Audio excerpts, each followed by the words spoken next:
सारस के बाद अब अमेठी के आरिफ को मिला नया दोस्त। घायल बाज का कराया इलाज, अब पक्षी जाने को तैयार नहीं।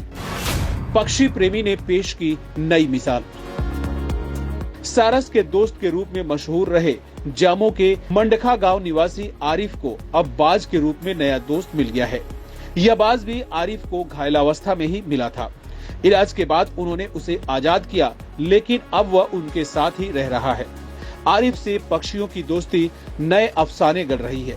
सारस को तो वन विभाग द्वारा आरिफ से लेकर कानपुर चिड़ियाघर भेज दिया गया, लेकिन इसी बीच उन्हें अब नया दोस्त मिल गया है। यह दोस्त बाज है।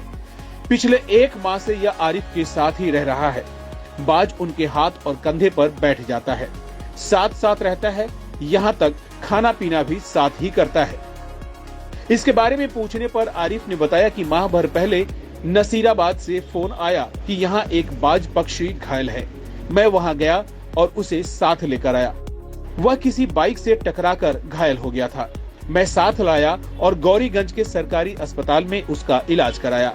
जब वह 4-5 दिन में ठीक हो गया तो उसे आजाद कर दिया, लेकिन वह मेरे पास आ गया।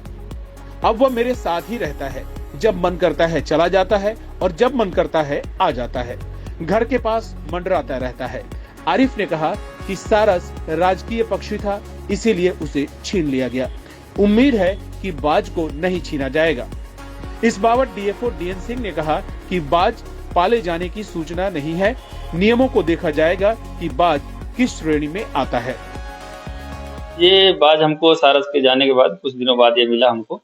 हमारे पास कॉल आया नसीराबाद से, किसी बाइक में टक्कर हो गई थी इसकी, तो हम जाके इसको लेकर आए। फिर अपने नजदीकी जो गौरीगंज में सरकारी अस्पताल है वहां से इसका इलाज करवाए। इलाज करवाने के बाद जब ठीक हो गया तो इसको हम आजाद कर दिए, छोड़ दिए। पर ये 4-5 दिन बाद फिर वापस आ गया। तब से ये जा नहीं रहा है, ये आके यहीं पे रहता है घर के आसपास। कितना दिन हुआ आपके पास? अब तो लगभग हो गया 1 महीना लगभग हो गया इसको। तब से जा नहीं रहा? जी, तब से जा नहीं रहा है। जाता है तो 1-2 घंटे के लिए कहीं जाता है, फिर वापस आ जाता है। क्या लगता है कि क्या दिनचर्या है इसकी? ये दिन में आसपास घर के या जो है दरवाजे पे जहाँ लोग बैठे रहते हैं वहां पे, या जो ये जाली लगी हुई है गाड़ी खड़ी करने के इसके ऊपर, क्योंकि बाज ऊपर बैठते हैं, जमीन पे बहुत कम बैठते हैं ये, तो ऊंचाई पे हरदम आसपास कहीं न कहीं बैठा ही रहता है, जाता नहीं है। इसके पहले आपके पास सारस था, प्रशासन जो है उसको आपके पास हाथ छोड़ निकाल दिया था, तो क्या लग रहा है बाज को कैसे देखेंगे आप?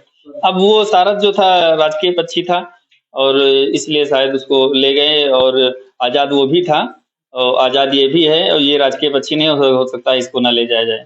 सारस को लेकर एक प्रेम दिखा था, तो क्या लग रहा है कि बाज को लेकर भी एक बार आरिफ और बाज का प्रेम दिख रहा है? कोशिश कर रहे हैं हम, ज्यादा से ज्यादा टाइम इसको देते हैं जब आता है तो, पानी वानी पिलाने का, खिलाने वाने का ध्यान देते हैं इसका। और बाकी तो ये अपनी स्वयं इच्छा से आता है, जितनी देर में मन करता रहता है, उसके बाद फिर बाहर चला जाता है, फिर आता है। आज फ्रेंडशिप डे है, तो आपकी तरफ पक्षी प्रेम देखा जा रहा है लगातार, ऐसे क्या है, क्या वजह है कि आपसे लगातार पक्षियों से प्रेम हो जाता है? अब प्रेम की कोई भाषा नहीं होती। आप जिससे भी प्यार से मिलेंगे, बात करेंगे और खिलाएंगे पिलाएंगे, उससे प्रेम हो जाएगा।